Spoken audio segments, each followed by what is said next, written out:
Dan terus terang aja saya 2 tahun ini kita baru berprestasi, tapi saya kira 2 tahun bolehlah kita ya. Rapor kita oke. Jadi parameter rapor oke yang disebut oleh Presiden Prabowo yang memberikan rapor oke untuk 2 tahun pemerintahannya. Jadi parameternya apa sih, Bang? Iya, kasih. Selamat sore. Terima kasih atas undangan yang bagus ini. Kita tahu kemarin dalam acara peluncuran buku Menteri SDM yang juga adalah Ketua Umum kami dari Partai Golkar, Presiden sebetulnya kan belum 2 tahun ya, tetapi masih kurang ada beberapa bulan, begitu 2 bulan lebih ya. Jadi kalau untuk mengukur seberapa jauh atau bagaimana persentase dari keberhasilan apa yang dilakukan oleh pemerintahan Prabowo Gibran dan jajarannya kan kita harus jujur dan harus terbuka menilai bahwa di tengah percaturan geopolitik yang sungguh sangat amat panas seperti hari ini, negara-negara lain ambruk, ya tidak berantakan tapi luar biasa rumit dan repot dalam menata kehidupan politik ekonomi mereka, dan Indonesia baik-baik saja, bukan? Saya harus menjelaskan umpamanya ketika geopolitik itu terjadi antara Amerika Serikat dan Iran yang belum selesai. Jadi itu tolak ukurnya yang paling kelihatan ya menurut Abang ya? Artinya adalah dibandingkan dengan negara lain kita masih oke gitu? Ya. Artinya karena acaranya adalah acara, ya, karena Bang terkait Menteri SDM, sehingga tentu saja yang beliau bicarakan adalah berkait dengan apa-apa yang telah dan terus akan dilakukan, bahkan penilaian masih ada terus dilakukan oleh Menteri Ketua Golkar. Jadi saya harus mengatakan bahwa di waktu yang sangat singkat dialog kita banyak yang harus bisa saya sampaikan. Oke Bang, sebelum saya ke Abang lagi, berarti artinya adalah tadi salah satu poin yang kemudian bisa memberikan rapor oke itu karena tadi ya kita masih baik-baik saja di tengah gempuran global begitu. Kalau gitu, tapi kalau yang paling mungkin spesifik lagi Abang, kira-kira program apa yang paling dibanggakan dari Partai Golkar kepada pemerintahan Pak Prabowo?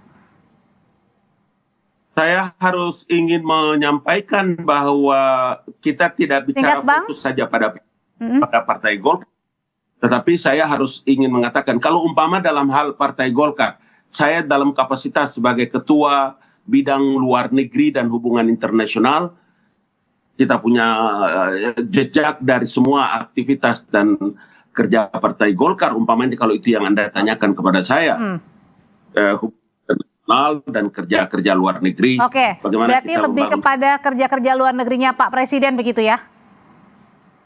Oke, kalau gitu saya langsung nanya ke Mas Ferry. Mas Ferry, sebenarnya kalau dibilang katanya rapor oke 2 tahun pemerintahannya Pak Prabowo, apa sih yang paling spesifik yang kemudian membuat rapor Pak Prabowo itu oke selama 2 tahun, Mas Ferry?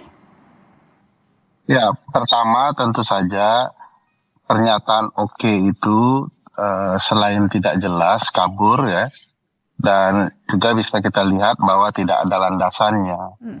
Perspektifnya kan harusnya. Tapi dari Partai Gerindra bilang itu ada tolak ukurnya, ada survei 63% kepuasan, Mas. Nah, itu soal survei nantilah, bukti di lapangan dan kenyataan lapangan yang paling penting itu tidak tergambar dari pernyataan Pak Presiden Prabowo. Bahkan ini kan sebenarnya terburu-buru karena kabinet bayangan kan mau mengeluarkan rapor 2 tahunan di bulan Oktober kan. Lalu di bulan karena akan berhadapan dengan fakta-fakta yang kita akan sampaikan mengenai kinerja 2 tahun pemerintahan di bulan Oktober nanti. Tapi sekali lagi pernyataan Pak Prabowo itu kan terlihat tidak percaya diri ya. Hanya gitu ya, apa yang tercapai, apa yang termenuhi tidak tergambar dengan gamblang dan bijaksana. Menurut saya ya dari pernyataan Bang Ngabalin juga sebenarnya tidak tergambar apa capaian real untuk kehidupan di dalam negeri. Pernyataan itu hanya diberikan bahwa kondisi dunia sedang tidak baik-baik saja, ya kita lah.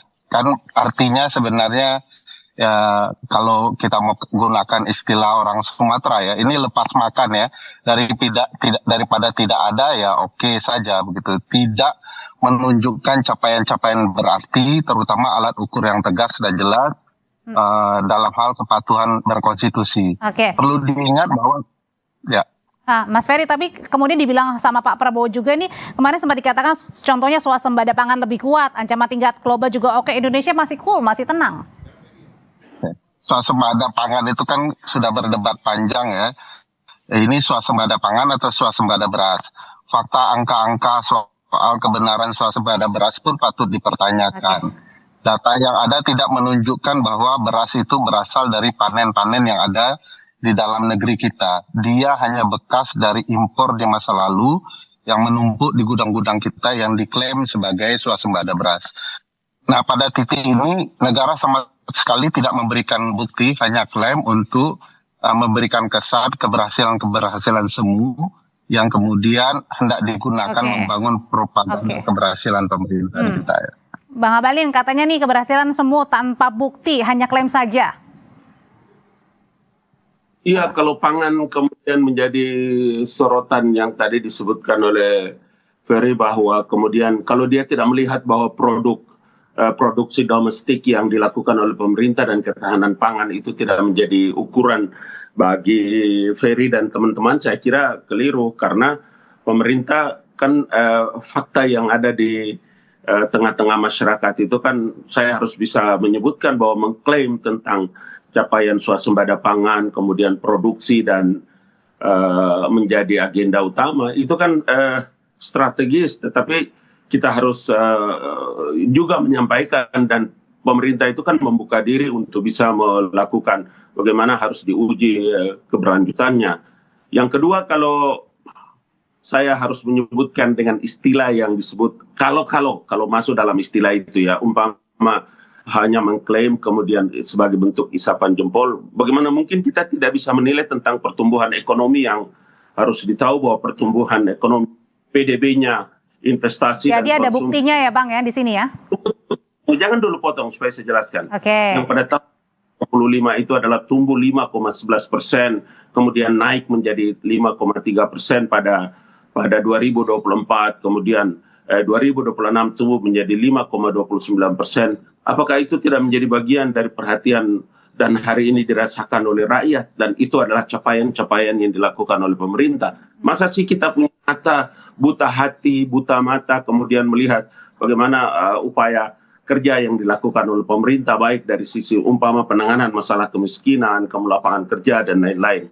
Jadi saya kira kita perlu juga untuk bisa menyampaikan pembelajaran kepada publik terkait dengan orang-orang pintar untuk menjelaskan satu perkara. Jadi saya juga harus bisa menyampaikan itu sebagai partai yang ada pada garda terdepan dalam membackup kinerja atau bicara tentang kerja-kerja yang dilakukan oleh kita.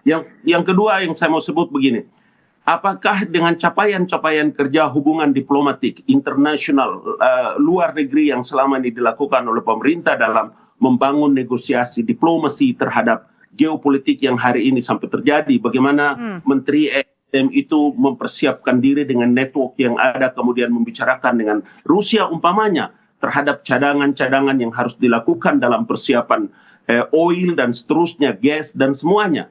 Apakah itu tidak menjadi bagian dari penilaian? Kalau gitu kita tanyain ini ya Abang ya ke Mas Ferry ya. Mas Ferry katanya itu tadi katanya perekonomian kita sudah semakin membaik kok, kemiskinan menurun, kemudian lapangan kerja juga terbuka. Bang Ngabalin sedang ngomong apa sebenarnya? Satu misalnya soal relasi hubungan luar negeri.